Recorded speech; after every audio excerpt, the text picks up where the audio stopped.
privilegio es mío, sin duda. Tengo aquí el móvil, pero no es para hablar con nadie. A las 2 horas me avisa de que me estoy alargando. Y traigo unas 10 páginas, pero la mitad son saludos, así que no os preocupéis. Realmente el privilegio es mío de estar aquí. La verdad es que ya hace casi unos 10 años que era la primera vez que yo entraba en esta iglesia y, bueno, a muchos de vosotros os conocí en esa época. Y la verdad es que este lugar ha sido un lugar muy especial en mi propia vida. Aquí, pues, tuve partes de mi noviazgo con Sara, luego me acabé casando en este mismo local y más recientemente, hace unos 2 años casi ya, pues también despedíamos a mi suegro, a Eduardo Bardají, al que todavía echamos de menos y creo que vosotros también. Así que quiero que sepáis que este es un lugar para mí. Y yo pensaba que ya había llorado todo lo que tenía que llorar ahí atrás. Luego me dejáis una fregona. Pero bueno, vamos a seguir adelante. Vamos a ver lo que el Señor nos quiere enseñar a través de su palabra en este capítulo de Hechos número 7. Y vamos a empezar leyendo los versículos 46 al 50. El capítulo 7 es bastante largo, como podréis comprobar, así que no vamos a leerlo todo, pero vamos a empezar leyendo una sección importante, que es la del 46 al 50. Y dice lo siguiente. Las lecturas que voy a hacer, por cierto, son de la Biblia de las Américas o de la Nueva Versión Internacional. Voy a ir variando. Dice así: Y David halló gracia delante de Dios y pidió el favor de hallar una morada para el Dios de Jacob. Pero fue Salomón quien le edificó una casa. Sin embargo, el Altísimo no habita en casas hechas por manos de hombres, como dice el profeta. El cielo es mi trono y la tierra el estrado de mis pies. ¿Qué casa me edificaréis?, dice el Señor. ¿O cuál es el lugar de mi reposo? ¿No fue mi mano la que hizo todas estas cosas? ¿Se puede adorar a Dios fuera de la iglesia? Esta es fácil. Sí, ¿verdad? Sí, vale. Ahora, a efectos de adoración, ¿tiene alguna importancia que estemos aquí reunidos o que adoremos en la playa o que adores en tu habitación? ¿Tiene alguna importancia? Bueno, vamos a verlo. Estos meses que hemos pasado este año de confinamiento, de estar recluidos en nuestras casas, nos han hecho replantearnos muchas cuestiones. Hemos estado privados de la comunión los unos con los otros, pero también hemos estado privados de venir físicamente a este local o yo en mi iglesia, igual que muchos hermanos en todo el mundo. ¿Es el local de la iglesia un lugar sagrado? Hoy vamos a ver el caso de Esteban y vamos a ver cómo nos habla de la relación entre el espacio físico en el que adoramos y de lo que significa verdaderamente adorar. Y primero vamos a ver el contexto general del libro de Hechos que estáis viendo durante este año. Y yo no sé si recordáis, yo sé que no tenía que ver con Hechos, pero ¿recordáis el título de la predicación de la semana pasada? ¿Alguien se acuerda? De esta iglesia, no de la mía. Yo me acuerdo. Es El cielo gobierna, ¿verdad? Bueno, pues cuando pensamos en el libro de los Hechos, simplemente hay que añadir una palabra más, y es el cielo gobierna la misión. O sea, todo el libro de los Hechos lo que nos está mostrando es cómo Dios va moviendo las cosas, va moviendo a las personas y está gobernando en todo momento la misión que la Iglesia lleva a cabo. Y este gobierno de Dios en la misión lo vemos muy, muy claro en el capítulo 7. En verdad, vamos a ver la mitad del capítulo 6 y el capítulo 7. Pero en estos capítulos, el gobierno de Dios en la misión es muy patente, se puede tocar, se puede ver. Repasando brevemente lo que tenemos, o lo que habéis visto hasta ahora en los Hechos, teníamos que Jesús resucitado, en el capítulo 1, encomendaba a sus discípulos, ¿verdad? Y le decía en 1:8, recibiréis poder del Espíritu Santo y entonces, ¿qué? Seréis testigos, ¿verdad? ¿Dónde? En Jerusalén, en toda Judea y Samaria y hasta los confines del mundo. Y la verdad, si vamos leyendo hasta el capítulo 5, ¿qué vemos? Pues que los discípulos están obedeciendo, ¿verdad? Están predicando el Evangelio, están yendo al templo, se están enfrentando a las autoridades judías. ¿Y cuántos convertidos ya había en Jerusalén? Miles, un día 3.000, otro día, o sea, ya más de 5.000 personas en toda Jerusalén convertidas. Entonces, podríamos decir que los discípulos estaban obedeciendo a su Señor, ¿verdad? Estaban llevando a cabo la misión. Otra cosa que vemos en estos primeros capítulos es cómo la oposición, sobre todo los gobernantes judíos, va creciendo con el tiempo. Al principio, en Pentecostés, vemos que empiezan a burlarse un poco de los discípulos, ¿no? ¿Estos qué? ¿Están borrachos? ¿Qué les pasa? Luego un poco ya van viendo que no están borrachos, esto va en serio. Luego se van enfadando un poco más, les molesta la predicación de los discípulos. Luego ya meten en la cárcel a algunos, como habréis visto, ¿verdad? Les dan algún que otro latigazo, pero los discípulos siguen contentos con la misión. Entonces hemos ido viendo cómo la oposición a los discípulos ha ido creciendo.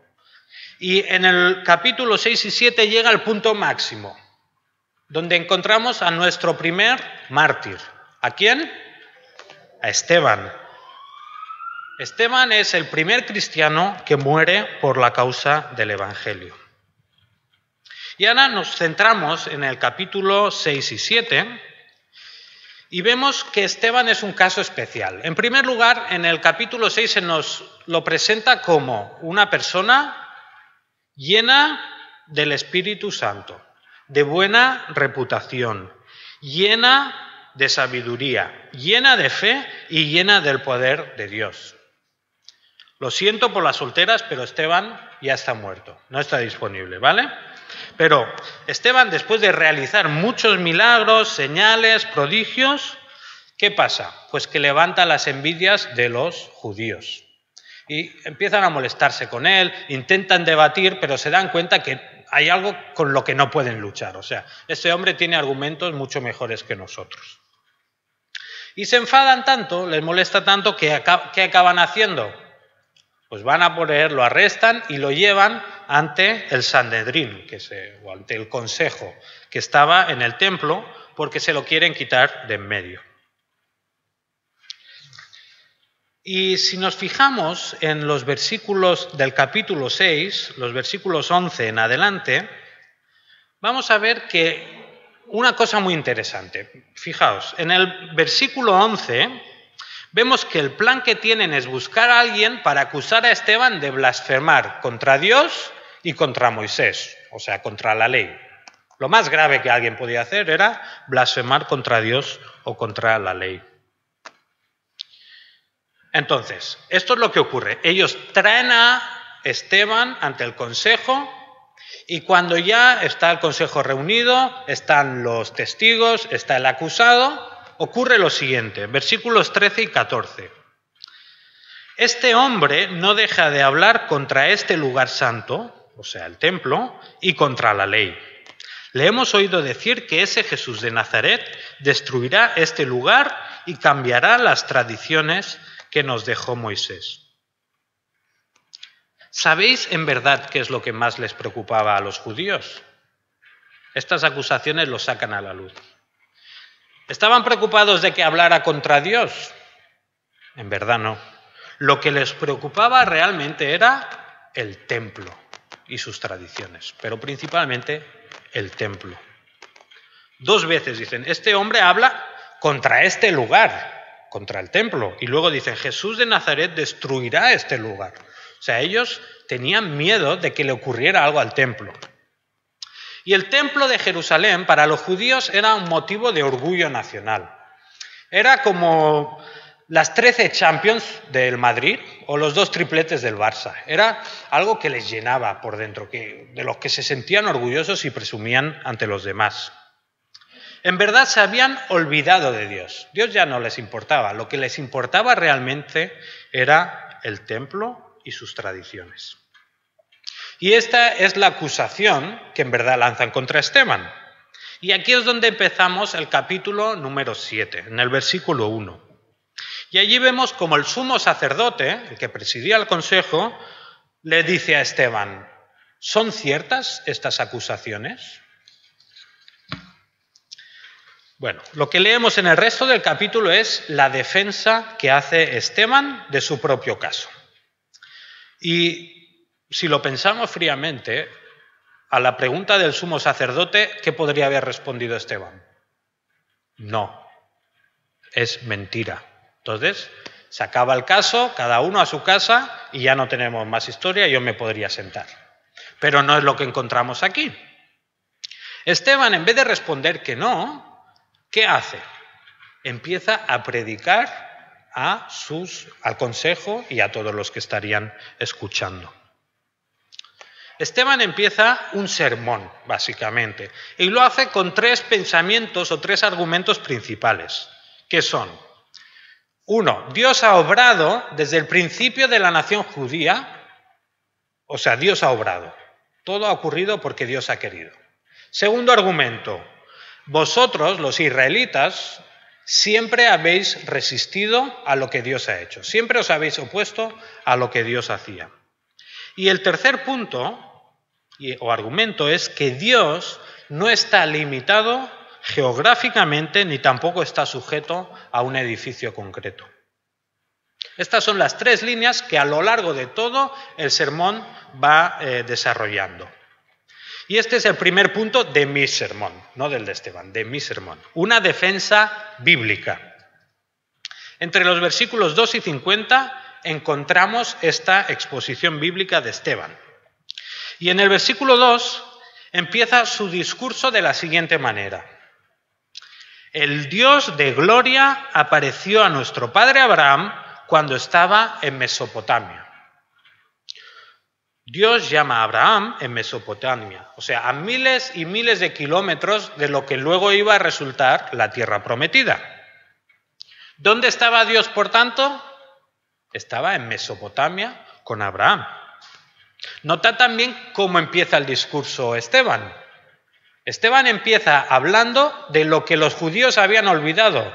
Sus acusaciones venían por el templo, pero Esteban empieza por el Dios de la gloria. Esteban centra la atención en lo que es más importante. Centra su atención en Dios. En los versículos siguientes, Esteban da más detalles de cómo fue el llamado de Abraham, cómo recibió la promesa, luego cómo le llevó a cierta tierra, etc.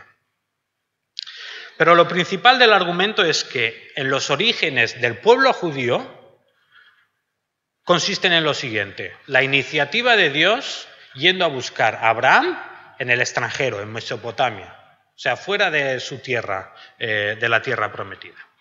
Ahora, seguimos avanzando con Esteban. Y él ahora pasa y se centra en el caso de José y su familia. Y en los versículos 9 y 10 leemos una frase muy importante.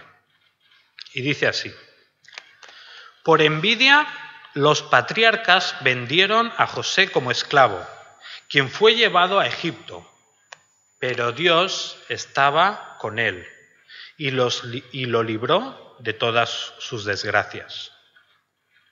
Y este versículo es muy importante por 2 motivos. En primer lugar, vemos que Esteban introduce ya el tema de la oposición de los israelitas a la obra de Dios. En este caso, eran los hermanos de José que se oponían al lugar prominente o a la posición elevada que José tenía que tener entre sus hermanos. El otro motivo que da importancia a estos versículos es la impresionante declaración sobre José. Dice que Dios estaba con él y lo libró de todas sus desgracias. O sea que Dios estaba con José en Egipto. Él estaba presente en su vida. A pesar de que José se vio sepultado en un pozo, luego fue acusado injustamente y lo encerraron y se pasó un montón de tiempo en la cárcel sin merecerlo. A pesar de todas estas cosas, Dios estaba con él. Entonces, allí donde estaba José, también estaba Dios. Pero no solo eso.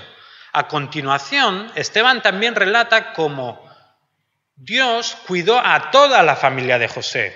Sabemos que hubo una época de hambre donde estaba Jacob, entonces Jacob y toda la familia descendieron a Egipto y Dios los cuidó y preservó a su pueblo en Egipto. Así que, segundo punto del sermón de Esteban, Dios también estaba en Egipto con José y estuvo cuidando a todo el pueblo allí. Sigue adelante Esteban con su argumentación y ahora nos encontramos con la vida de Moisés.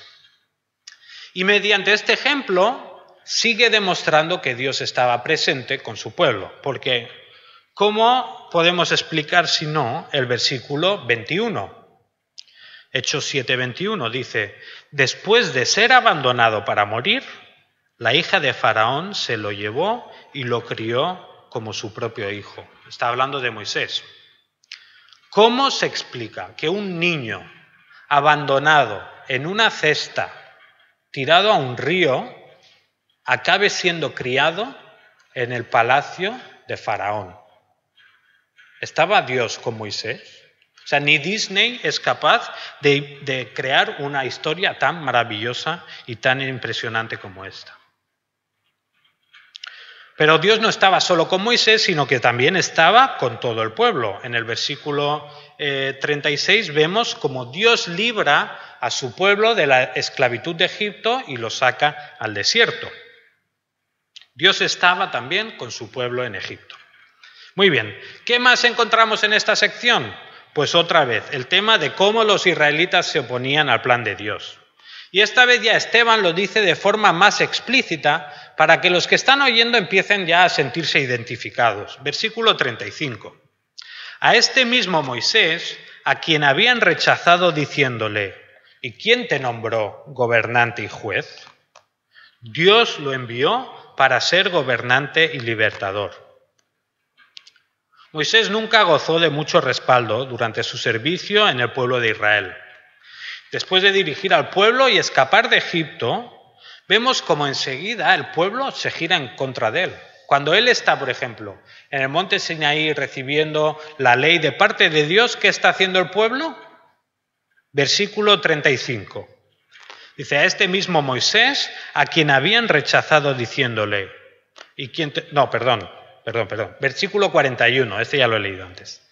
Dice: entonces se hicieron un ídolo en forma de becerro, le ofrecieron sacrificios y tuvieron fiesta en honor de la obra de sus manos. O sea que al poco de ser liberados de Egipto ya están adorando a un becerro de oro. Y fijaos una cosa muy importante. La Biblia de las Américas lo dice así: y se regocijaban en las obras de sus manos. ¿De qué se estaba alegrando el pueblo de Israel en ese momento? De un becerro que habían construido ellos mismos. Ahora ya podemos empezar a ver hacia dónde está yendo Esteban, ¿verdad? Con este sermón, porque ¿de qué se estaban o cuál era la preocupación principal de los judíos en el tiempo de Esteban? La obra de sus manos, el templo, lo que habían construido durante tanto tiempo. Entonces, ¿en qué se regocijaban los judíos de ese tiempo? En la obra de sus manos, igual que los antepasados. Entonces, este tercer punto que vemos, que Dios seguía estando con su pueblo en Egipto, de donde lo liberó de la esclavitud. O sea, si lo pensáis, el hecho más importante en la historia de todo Israel, o sea, la liberación de la esclavitud, no había ocurrido en la tierra prometida, o sea, había sido en el extranjero. Dios estaba con ellos también fuera de Israel. Entonces Esteban ahora llega al punto álgido de su sermón, al punto principal. Y en esta última sección explica pues, el origen del tabernáculo en el desierto, que Josué luego acaba entrando en la tierra prometida. Y este tabernáculo era el precursor del templo, o sea, era pues, la semilla del templo, por decirlo de alguna manera. Luego también explica el origen del templo, un templo que David quiso construir, pero que acabó construyendo Salomón. Ahora, dicho esto, explicada la historia, Esteban le suelta una colleja teológica, o lo que los jóvenes hoy dicen como un zasca teológico, ¿vale? En el versículo 48 leemos: sin embargo, el Altísimo no habita en casas construidas por manos humanas. Dios no habita en casas construidas por manos humanas. ¿De qué se regocijaba el pueblo de Aarón en el desierto? De la obra de sus manos. ¿De qué se regocijaban los judíos del primer siglo? De la obra de sus manos. ¿Pero qué dice la Escritura? Dios no habita en casas construidas por manos humanas.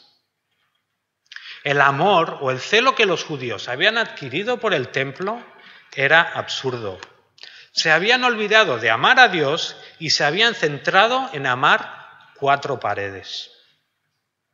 Y Dios no está limitado, ni nunca ha estado limitado, a un edificio. Dios no está confinado, ni estaba confinado detrás de una cortina. Esteban demuestra con las Escrituras que Dios nunca había estado limitado al templo de Jerusalén. De hecho, ni siquiera Dios había estado limitado a las fronteras de Israel. Dios estaba en todas partes. Y aquí debemos parar un momento y pensar en nuestras propias vidas. ¿En qué nos estamos regocijando nosotros como iglesia? ¿En la obra de nuestras manos? Corremos muchas veces el peligro de olvidar a Dios y de regocijarnos en las actividades que hacemos, en nuestras reuniones, en nuestros proyectos evangelísticos, en muchos ministerios. Cuando en verdad nos alegramos en esas cosas y nos olvidamos de Dios, estamos más cerca de los judíos del primer siglo que de nuestros hermanos de la iglesia primitiva. Y tú mismo, en tu propia vida, ¿de qué te gozas? ¿De qué te regocijas? ¿En lo que has conseguido?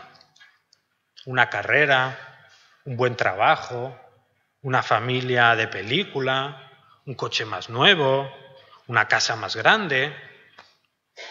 ¿Te alegras más de la obra de tus manos o de la obra de Dios en ti? El orgullo siempre está a la puerta del creyente y solo necesita una pequeña rendija para entrar y dominar nuestra vida entera. Hasta aquí ha llegado Esteban con su exposición bíblica. Y lo cierto es que se podría haber quedado aquí, ¿verdad? Él ya ha expuesto la teoría, ya lo ha explicado todo, no tengo nada más que decir. Y si se hubiera quedado allí, pues quizá se habría librado de los latigazos o quizá se habría librado de ser apedreado, ¿no? Pero esa era su misión. ¿Era lo que Dios tenía preparado para Esteban? No. Esteban predicaba a Cristo. Y esto es lo que vemos ahora en el siguiente punto. Una confrontación cristocéntrica. Como decíamos, Esteban se podría haber ahorrado ese castigo. Dado la teoría y ya está. Pero él sabe que tiene una responsabilidad mayor. Y es la de predicar a Cristo. En los versículos siguientes, del 51 al 53, nuestro protagonista aplica el sermón que acaba de dar a sus oyentes, ¿vale? Un buen sermón necesita ser aplicado a los que están escuchando.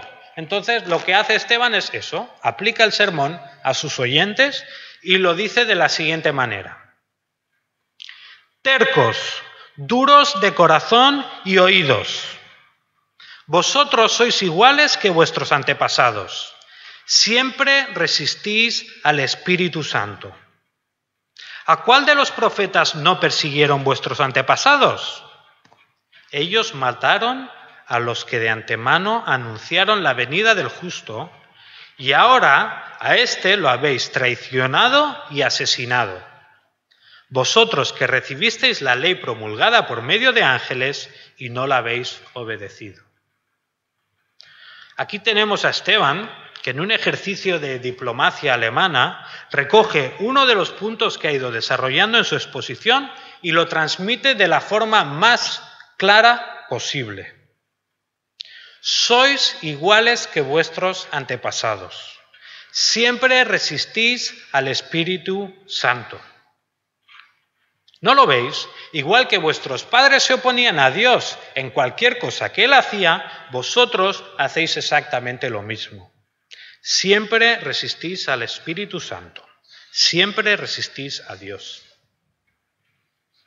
Ahora, una cosa. Fijaos que la acusación de Esteban no viene por el amor de los judíos al templo, sino que la acusación se centra en lo más importante, el rechazo de Dios, el rechazo de los judíos a Jesús. Ese era el principal problema.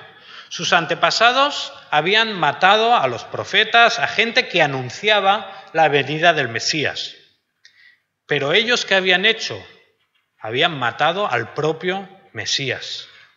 La acusación entonces es aún más grande, es que sois peores que vuestros padres, porque ellos mataron a los profetas, vosotros habéis matado al Mesías. Esteban no centra su acusación en que tienen una doctrina errónea del templo, por ejemplo. Esteban tampoco se centra en su falta de amor o en las mentiras que estaban lanzando contra su propia persona.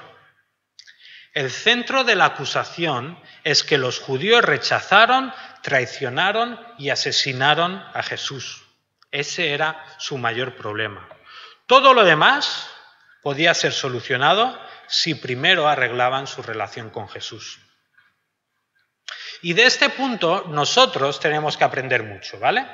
Porque como pueblo evangélico, ¿qué nos pasa? Pues que muchas veces saltamos rápidamente a condenar al mundo, a denunciar, pues, homosexualidad, ideología de género, aborto, eutanasia, pues la falta de libertad de expresión. Todo esto son causas justas y tenemos la responsabilidad de dar una respuesta bíblica. No quiero decir lo contrario. Pero ¿qué nos pasa? Que muchas veces el árbol o los árboles no nos dejan ver el bosque. Y muchas veces estamos intentando talar un solo árbol cuando todo el bosque está en llamas. El problema principal de esta sociedad no es el aborto o la falta de libertad de expresión. El problema principal de cada ser humano es que rechaza a Cristo por naturaleza. Es necesario confrontar a cada persona con esta realidad. O sea, antes de pretender que alguien cambie su sexualidad, su forma de vestir, su forma de hablar y muchas otras cosas, lo que tiene que cambiar es su visión de Jesús. Su mayor pecado es el de rechazar a Cristo. Ese era el mayor pecado de los judíos de esa época y ese es el mayor problema que cada ser humano tiene. Así que a la hora de hablar con el mundo, con los que no creen, la prioridad no es cambiar su moralidad, sino que vean a Cristo y comprendan que están enfrentados con Él.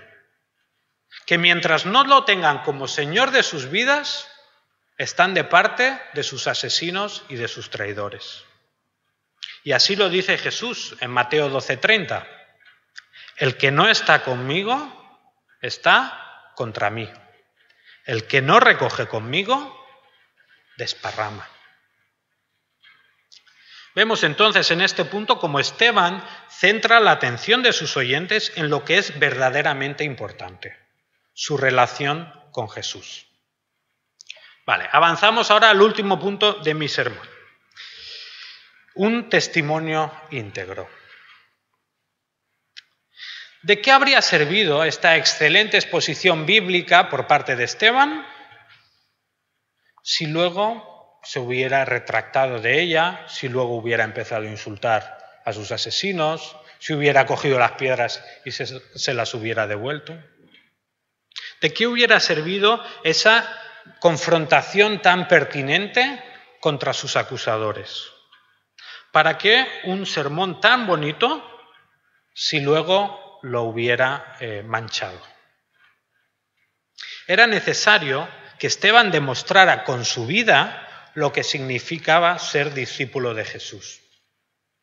Y esto es lo que leemos en el final del capítulo 7, los versículos del 54 al 60. Y vamos a leer estos versículos, pero piensa en Esteban como si fuera tu hermano.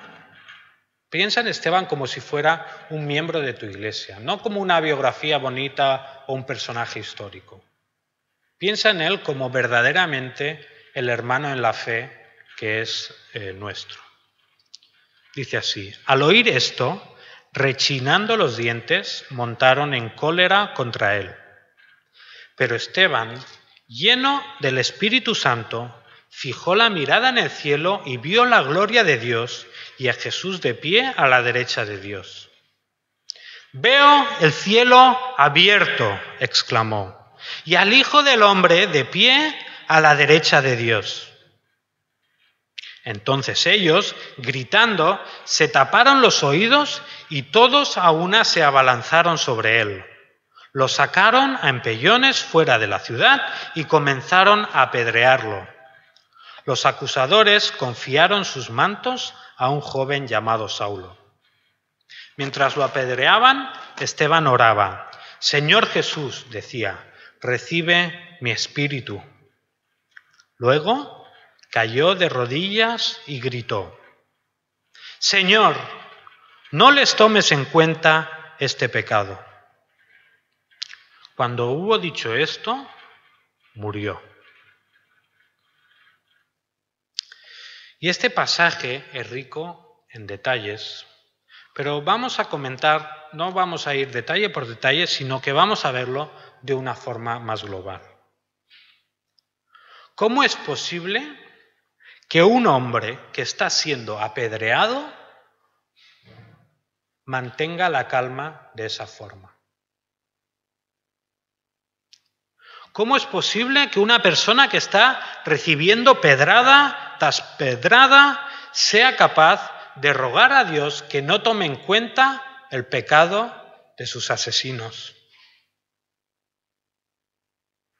¿Cómo podía Esteban amar tanto a sus enemigos? ¿Cómo es posible? La respuesta corta está en el versículo 55. Dice: pero Esteban, lleno del Espíritu Santo. Por tanto, ¿cómo es posible que Esteban diera tan buen testimonio incluso en su muerte? Porque estaba lleno del Espíritu Santo. Esta es la versión corta. Pero, ¿cómo llegamos a que el Espíritu Santo esté en Esteban? ¿Cómo ha sucedido esto? Para ver esto tenemos que ir hacia atrás y volver a hablar del templo. Pero no del templo en general, sino del templo en un momento concreto. Ahora estamos en Mateo 27, versículos 50 y 51. Y Jesús está muriendo en una cruz. Y leemos lo siguiente. Entonces Jesús, clamando otra vez a gran voz, exhaló el espíritu.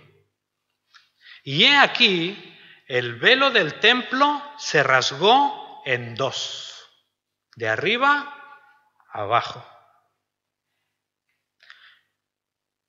Jesús está muriendo en una cruz. Dios hecho hombre está recibiendo el castigo que nosotros merecíamos. Y mientras esto ocurre, en el templo de Jerusalén ocurre algo totalmente inaudito, algo nuevo, algo que nunca había ocurrido. El velo que separaba el lugar santo del lugar santísimo se rompe por la mitad, de arriba a abajo. El lugar santísimo del templo era donde se suponía que estaba la presencia de Dios. Nadie podría entrar allí. Solo podía entrar el sumo sacerdote una vez al año llevando la sangre del sacrificio por los pecados del pueblo. Pues en este mismo instante, este lugar santísimo queda al descubierto. ¿Y sabéis qué queda demostrado en ese momento? Que Dios no habita en casas construidas por manos humanas. Dios ya no estaba en el templo de Jerusalén. Su presencia ya no podía seguir asociándose a un edificio hecho por manos humanas. Pero entonces, ¿dónde estaba ahora Dios? Los judíos de esa época sabían que Dios no podía ser contenido en 4 paredes, lo tenían claro. Sabían que el lugar santísimo ofrecía un lugar de referencia que representaba la presencia de Dios entre su pueblo. Pero al rasgarse el velo de arriba abajo, como si Dios mismo lo hubiera rasgado, la presencia de Dios abandona el templo. ¿Y a dónde fue a parar? ¿Dónde podían encontrar a Dios ahora? Primera de Corintios 3:16. ¿No sabéis que sois templo de Dios y que el Espíritu de Dios habita en vosotros? Si alguno destruye el templo de Dios, Dios lo destruirá a él. Porque el templo de Dios es santo y eso es lo que vosotros sois. ¿Dónde se puede encontrar a Dios ahora? ¿Dónde está el templo de Dios? Dios habita ahora en cada uno de sus hijos. Todos los que han creído en el Señor Jesús. Y esto había sido prometido por Él. Vemos en Juan 14:23, dice, el que me ama obedecerá mi palabra, y mi Padre lo amará, y haremos nuestra morada en Él. ¿Dónde está Dios ahora? Dios está en ti y Dios está en mí. Dios está en los que hemos creído en Jesús y le hemos entregado nuestra vida. Cuando Jesús estaba muriendo en la cruz, Él no estaba simplemente pagando el precio de nuestros pecados para que luego nosotros no fuéramos castigados. Cuando Jesús muere en la cruz, Él está comprando todas las bendiciones que son nuestras como hijos de Dios. La residencia del Espíritu Santo en nosotros fue comprada con la sangre de Jesús. Y este Espíritu Santo, Dios mismo, es el que actúa en nosotros para que podamos servir a Dios y hacer buenas obras. Cuando Jesús muere en la cruz, está pagando también por nuestras buenas obras, por nuestro servicio a Dios. Y es la gracia de Dios la que permite que tú y yo seamos templo del Espíritu Santo y que podamos ofrecer a Dios buenas obras. Esteban recibió gracia para glorificar a Dios en su muerte. ¿Cómo es posible entonces que Esteban muriera de esa forma tan honorable? Porque Jesús pagó por ello con su vida. Por tanto, al tener esto en cuenta, encontramos que aún tienen más significado las palabras del final del sermón de Esteban. en el versículo 50. Y estas palabras son del mismo Dios y dice así: ¿no fue mi mano la que hizo todas estas cosas? ¿Cómo es Esteban capaz de morir de esa manera? Por la gracia de Dios, la gracia que le concedió el ser habitado por el Espíritu Santo. Y esa misma gracia es la que te permite a ti y a mí ser llamados hijos de Dios y ser habitados por su Espíritu. Tú puedes ser templo de Dios por la gracia de Dios. Y la gracia de Dios siempre va antes que nuestras buenas obras. Fijaos en el sermón de Esteban. Es un detalle que pasamos por alto, pero tiene su importancia. Versículo 46. Dice: y David halló gracia delante de Dios y pidió el favor de hallar una morada para el Dios de Jacob. Fijaos en el orden de la frase.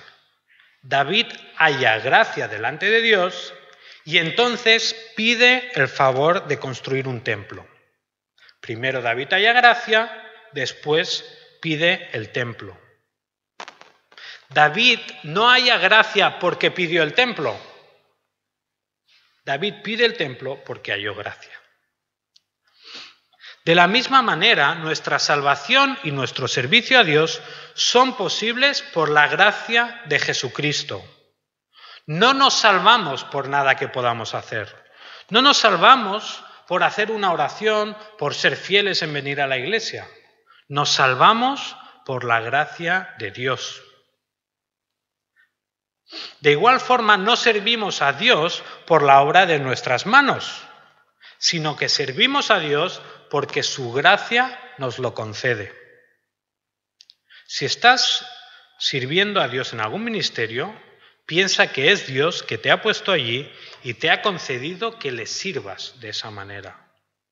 No pienses que hay algún mérito tuyo en ello. Da gracias a Dios y glorifícale porque Él te está usando para construir su reino.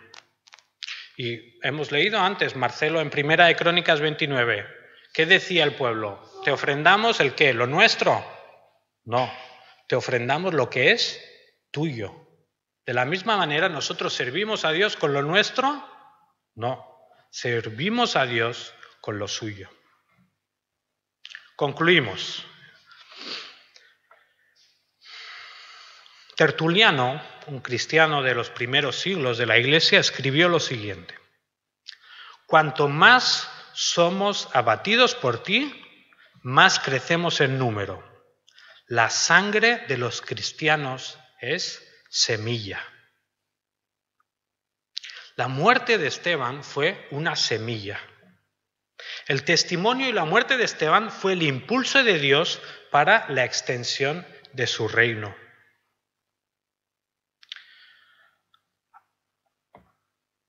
¿Habéis pensado por qué Lucas incluyó el sermón de Esteban en este capítulo? ¿Por qué no simplemente explicó: acusaron a Esteban, Esteban les dijo algo, Esteban murió, la iglesia se dispersó? ¿Por qué no? ¿Por qué da tantos detalles sobre el templo, sobre Dios restringido en un lugar? Bueno, habéis visto que la iglesia de Jerusalén habría crecido en miles de personas, ¿verdad? ¿Pero dónde estaban? En Jerusalén. ¿Cuál era la misión? Predicar en Jerusalén, en toda Judea, en Samaria y hasta los confines del mundo. ¿Dónde estaban? En Jerusalén. Y esto es muy factible, o sea, lo podemos ver claramente porque hasta Hechos 5 el templo se nombra hasta 13 veces, de forma explícita. Iban al templo a adorar, iban al templo a predicar. Los cristianos seguían yendo al templo. Pero ¿qué pasa a partir de Hechos 6? El templo no vuelve a aparecer hasta el final del libro, cuando Pablo vuelve, le acusan, etc. La iglesia de Jerusalén necesitaba escuchar también ese sermón. Y los primeros cristianos necesitaban escuchar ese sermón y nosotros necesitamos escuchar ese sermón. Dios no está limitado a ninguna ciudad, a ningún edificio, a ningún sitio. Dios está en todas partes. A partir de la muerte de Esteban, el Evangelio empieza a predicarse por toda Judea, Samaria y llega hasta los confines del mundo. Y Dios usa el sufrimiento de uno de sus hijos, de Esteban, para esparcir el Evangelio por todo el mundo. Y ahora me gustaría hablarte a ti. ¿Te has planteado que tu sufrimiento puede ser parte de la estrategia misionera de Dios? Quizá no es muerte, pero es una enfermedad, quizá es una pérdida de trabajo, una relación difícil con alguien. Todas estas cosas pueden ser usadas por Dios para esparcir su evangelio. Es más, podríamos decir que son diseñadas por Dios para la extensión de su reino. No pienses que tu sufrimiento es una prueba que Dios permite. Piensa en él como el instrumento que Dios usa para hacer más grande su reino y para rescatar almas del infierno. Hemos visto también, Dios ya no habitaba en el templo y Jesús compra con su sangre la tremenda bendición y el privilegio de ser habitados por Dios y de ser su templo. Por tanto, la adoración a Dios ya no está limitada a un lugar. La adoración a Dios ya no se trata de estar en un edificio. La adoración a Dios ahora se produce en la vida diaria de sus hijos. Nuestra vida entera debe ser adoración a Dios. Cuando estás en tu casa, cuando estás en el trabajo, cuando estás haciendo la cola en el supermercado, estás en el cine, en el mecánico, en cualquier lugar, toda tu vida es adoración a Dios. Porque la adoración no es cantar. La adoración no es levantar las manos, cerrar los ojos y hacer una oración muy bonita. Adoración a Dios es vivir cada momento de tu vida haciendo la voluntad de Dios. Y eso es lo que pasó con Esteban. Su discurso y su muerte son un acto de adoración tremendo. La adoración del templo, la del Antiguo Testamento, apuntaba hacia la necesidad que teníamos de un sacrificio. Pero una vez que ocurre ese sacrificio, ahora la adoración consiste en honrar ese sacrificio, en vivir una vida de gratitud hacia ese sacrificio que se hizo por nosotros. Eso es lo que hizo Esteban y eso es lo que debemos hacer tú y yo. Y tenemos que tener claro que la gracia de Dios es la que nos permite servirle y adorarle. Y nos despedimos con unos versículos en Romanos 12, versículos 1 y 2. Dice: por lo tanto, hermanos, tomando en cuenta la misericordia de Dios, os ruego que cada uno de vosotros, en adoración espiritual, ofrezca su cuerpo como sacrificio vivo, santo y agradable a Dios. Pues que el Señor os bendiga y nos ayude a todos a hacer este sacrificio vivo, santo y agradable a Él.